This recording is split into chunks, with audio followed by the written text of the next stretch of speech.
voulais vous présenter mes vœux pour cette nouvelle année. On est face 2020, on passe à une nouvelle année. Bon, on recommence un peu toujours dans cette période sanitaire. Soyez vigilants, hein, les gestes barrières. Nous, on est un petit peu aujourd'hui, on va dire, orphelins des animations du village. On a dû annuler les vœux. On a annulé d'autres manifestations. Jusqu'au mois de mars, on a dû annuler certaines manifestations. On aura à refaire ce genre de manifestation quand on pourra le faire. Hein, voilà. Donc, meilleurs vœux à tous, à votre famille et tout ce que vous souhaitez. Merci. Donc, nous allons passer au conseil municipal. On va mettre au... N'oubliez pas de signer, on a 3 PV à signer, hein, que vous signerez à la fin du conseil. Alors, au niveau du conseil municipal, je vais nommer une secrétaire de séance. Alors, j'ai dit une, excuse-moi, Jennifer. Un secrétaire de séance, donc Jennifer. Je vais vous annoncer les pouvoirs. Donc, Laure Barnini donne son pouvoir à Christelle Aubertin. Romain Espinoza donne son pouvoir à Jean-Antoine Espinoza. Florent Dupère donne son pouvoir à Jean-Pierre Bléron. Donc ce soir, nous avons 4 délibérations. La première, c'est la modification du règlement intérieur des activités foraines. Et le rapporteur, c'est Béatrice Réor. Bonsoir tout le monde. Donc, les accidents de fêtes foraines sont rares, toutefois, il convient de prendre toutes les mesures possibles afin de se rapprocher du risque zéro. En effet, l'accidentologie foraine révèle un nombre toujours trop élevé de cas mortels. Les forains ont depuis 2008 des obligations induites par une loi qui les contraint à un contrôle technique périodique de leurs installations. Ils sont également dans l'obligation de présenter des documents attestant du bon état et de la bonne installation de leur matériel. Afin d'assurer le meilleur déroulement possible de la fête votive, le règlement intérieur des activités foraines a été remanié.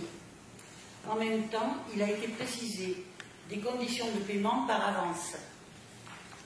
Vu la loi numéro 2008-136 du 13 février 2008 relative à la sécurité des manèges, machines et installations pour fêtes foraines ou parcs d'attractions, vu les articles 9 et 11 du décret 2008-1458, vu l'article L.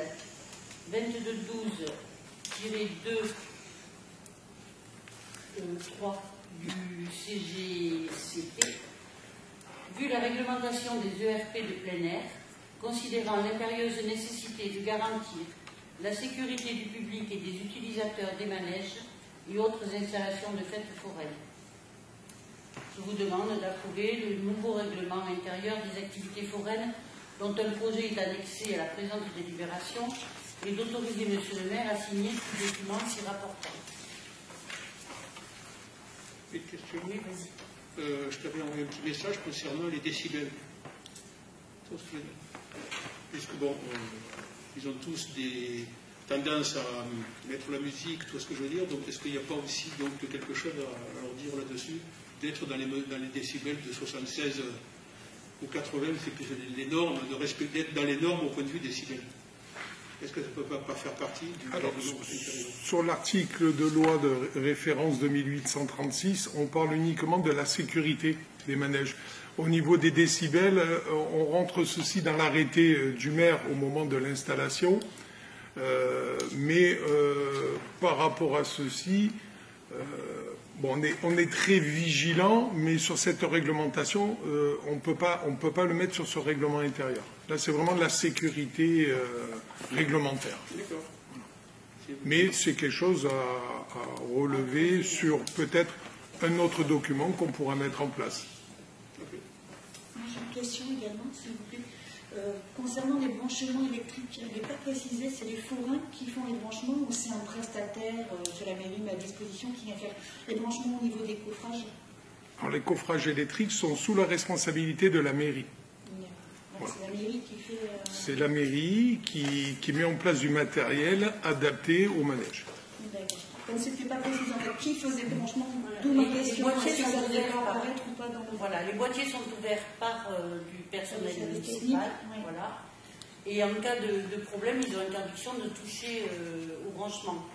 Et on a rajouté dans ce règlement, en fait, la partie de la visite communale de sécurité avec la personne d'astreinte électricité qui vérifie les branchements.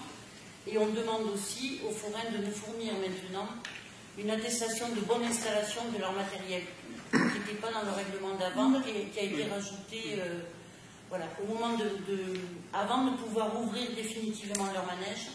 Il faut qu'ils attestent de l'avoir bien monté, et la commission de sécurité donc vérifie les branchements, le montage. Enfin, normalement, tous les documents ont été vérifiés auparavant, les versements ont été faits auparavant, pour qu'on soit vraiment concentré que sur la sécurité. Voilà. Et en cas de problème, il y a un PV de non-ouverture du manège, enfin, interdiction d'ouvrir le manège. Vous l'avez sur l'article 3 du règlement. On précise bien, ces armoires seront ouvertes à votre demande, mais exclusivement par les services municipaux. En fait, c'était plus sur le branchement lui-même, savoir si Oui, c'était les forains qui, quand même, qui permettaient d'intervenir. Non. Donc, ça veut dire que le gars d'astreinte va faire le branchement sur leur coffret électrique, où ils en ont suffisamment. Alors, eux vont venir se brancher sur notre coffret électrique. C'est la différence. C'est eux qui viennent se brancher. C'est pas nous qui les branchons. Nous, on met à disposition les tableaux électriques et le matériel qui correspond à la puissance qu'ils ont besoin. Y a-t-il d'autres questions? On va passer au vote. Qui est contre? Qui s'abstient? À l'unanimité. Alors, la deuxième délibération, c'est Béatrice Réor qui est rapporteure, c'est l'adhésion à l'association des élus et des citoyens pour le patrimoine vauclusien. Alors, l'association des élus et citoyens pour le patrimoine vauclusien, créée le 22 octobre 2014 sous le numéro RNAW 84 2005 476, a pour objet de sensibiliser les élus des communes du Vaucluse à la protection et à la valorisation du patrimoine. Elle rassemble les élus vauclusiens, les institutions départementales, régionales ou d'État, les professionnels du patrimoine, les associations patrimoniales ou toute personne qualifiée afin de favoriser les échanges d'informations et des retours d'expérience par des journées thématiques et par tout moyen de communication moderne. Elle peut apporter aide et conseils aux communes et associations adhérentes pour la recherche de solutions techniques, scientifiques ou budgétaires et dans leur demande de restauration, de mise en valeur de leur patrimoine, ainsi que par la constitution de réseaux de professionnels de la préservation du patrimoine mobilier, immobilier, naturel, matériel ou immatériel. Considérant l'intérêt de cette thématique pour le patrimoine de Caderousse, après avoir entendu l'exposé, il est demandé au conseil municipal d'adhérer à l'association élus et citoyens pour le patrimoine vauclusien, moyennant une cotisation annuelle de 100 €, d'imputer cette dépense au chapitre 6574, subvention de fonctionnement aux associations et autres, de désigner M. Christophe Régnier-Duval et Mme Béatrice Réor afin de représenter Caderousse dans cette association, d'autoriser M. le maire à signer tout document s'y rapportant. Y a-t-il des questions? On va passer au vote. Qui est contre? Qui s'abstient? À l'unanimité. Troisième délibération, hausse des frais de fonctionnement des véhicules de propreté urbaine. Rapporteur Marielle Martin. Par délibération de 19-01-01, le conseil municipal délibéré favorablement sur la prestation de services propreté urbaine proposée par la CCPRO et prévue dans ses statuts. Une convention a été signée, accompagnée de grilles tarifaires. Par courrier du 3 décembre dernier, le président de la CCPRO informer que l'annexe 2 de la Convention concernant les frais de fonctionnement des véhicules de propreté urbaine était réévaluée à la hausse. La nouvelle grille tarifaire est jointe au courrier. Vu les articles L5211-56 et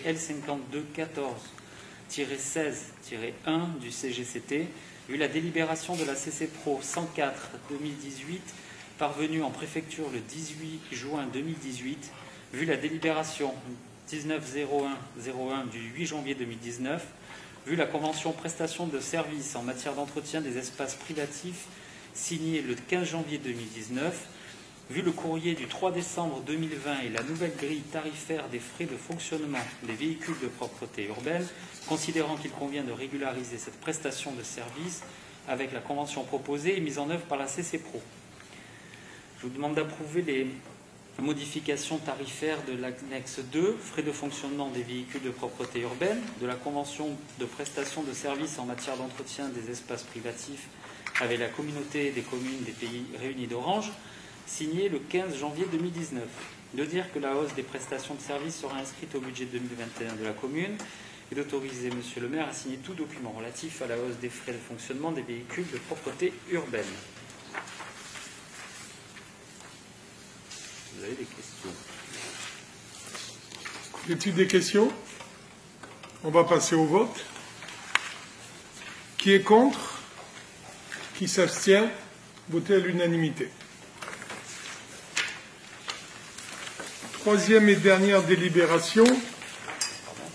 Archivage communal, demande de subvention à la DRAC et intervention de l'archiviste mutualisé. Alors, les archives communales ont fait l'objet de missions ponctuelles d'archivage depuis 2 ans par la CCPRO et son archiviste mutualisé. 2 réflexions en sont ressorties.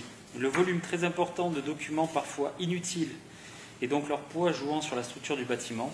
La difficulté à retrouver des dossiers papier qui constituent à la fois le fonds administratif et l'histoire du village. Or, des missions ponctuelles d'une dizaine de jours permettront tout au plus de ne pas aggraver la situation. Il y a en effet plus de 200 mètres linéaires d'archives dans les combles de la maison commune, et ce qui est le plus que conséquent. De ce fait, une intervention plus importante répartie sur 3 années, à raison de 50 jours par an, permettrait à la mairie et à ses services de ne plus crouler sous les archives, mais aussi de mieux appréhender les fonds historiques et patrimoniaux de Caderousse. Le coût de cette intervention serait de 10 080 € TTC par an. Toutefois, la direction régionale des affaires culturelles peut participer à hauteur de 30%, ce qui réduirait le coût annuel pour la commune à 7 056 € TTC. La DRAC doit elle aussi constituer son budget prévisionnel pour 2021. Aussi convient-il de le libérer au plus tôt afin de bénéficier de son aide financière. Je vous demande donc de décider et de programmer une intervention annuelle de 50 jours de l'archiviste mutualisé de la CCPRO dans la limite de 3 années, 2021, 2022 et 2023, afin de réduire et organiser les archives communales. De valider le plan de financement suivant, qui est sur les 3 années 2021, 2022, 2023, chaque année 50 jours de travail au prix unitaire de 8 400 €, hors taxe et au prix de TTC de 10 080 €. La subvention de la DRAC de 30% équivaut à 3 024 € par an et le reste à charge pour Caderousse de 7 056 €. D'inscrire les crédits en ligne 611 en prestation de services pour 2021, 2022 et 2023 et d'autoriser M. le maire à procéder à la demande de subvention auprès de la DRAC et à signer tout document relatif à la présente délibération ainsi qu'à l'intervention de l'archiviste mutualisé de la CCPRO. Y a-t-il des questions? On va passer au vote. Qui est contre? Qui s'abstient? À l'unanimité. Y a-t-il des questions diverses? Monsieur Béron. Je voudrais nous revenir sur votre bulletin municipal au niveau des travaux. Oui. Je suis surpris puisque dans vos réalisations, vous avez fait des travaux. concernant le On a essayé d'en faire, oui. chemin du fond. Ça ne vous gêne pas d'écrire travaux réalisés pour quelque chose qui n'est pas fait? Pas du Sachant tout. que vous annoncez quand même que c'est un sens unique. C'est-à-dire qu'il y a des gens qui vous prennent en lettre, vont prendre la route en sens unique en se croyant en sécurité. Alors, que les choses soient claires. Alors, je ne vous dis pas du tout, parce qu'il y a du retard du département. Comme vous le savez, ceci, on l'a publié et il a été donné à la population début janvier. Vous savez bien qu'une voie à sens unique, elle est matérialisée par une flèche. Tout à fait. Donc aujourd'hui, elle n'est pas à sens unique et quelqu'un qui a le code voit bien qu'il n'y a pas de sens unique parce que c'est signalé. Premièrement. Deuxièmement, les travaux sont en cours. Le département est intervenu encore la semaine dernière pour mettre des plots. Et il est vrai qu'il y a du retard sur ces travaux-là. Très bien. Mais moi je pense quand même, vous savez, donc vous servir des réseaux sociaux, ne pas avoir fait un démenti en disant attention, on vous annonce quelque chose qui n'est pas fait. Parce que je pense que c'est grave dans un sens, vous annoncez des travaux qui ne sont pas faits. Eh bien, vous pour un sens de circulation. Eh bien, Monsieur vous Blaireau, êtes quand même le premier magistrat de la ville, vous êtes responsable de la police, et vous annoncez ça. tout à fait. Mais Le démenti serait écouté quoi? Aujourd'hui, c'est vous qui le faites, le démenti, et je vous en remercie. Alors, est-ce qu'il y a besoin de faire un démenti? C'est vous qui voyez, si vous sentez qu'on peut dire que la route est ouverte aujourd'hui sur un sens unique dans la revue, ça vous regarde. Vous avez le permis comme moi, vous savez qu'elle n'est pas à sens unique, et il est vrai qu'il y a du retard, et ça je prends toutes les responsabilités de ce retard, étant donné que c'est une chose, étant donné que c'est une chose qu'on avait programmée, qu'on a fait à moitié, mais on attend les services du département pour finaliser ceci. Est-ce que j'ai répondu à votre question? C'est vous qui prenez la responsabilité maintenant. Je la prends. Je prends totalement. Si vous ne pouvez pas le signaler dans la revue Cadrous ou quoi que ce soit, c'est vous qui prenez la responsabilité. Donc c'est écrit que la route est tout à fait. C'est bien écrit. Je vous laisse maintenant responsable. Eh bien, je prends toutes les responsabilités, Monsieur Blaireau. Parfait. C'est parfait. Est-ce qu'il y avait d'autres questions? Ben, on va mettre fin au conseil municipal. Je vous souhaite une bonne soirée. Rendez-vous au prochain conseil.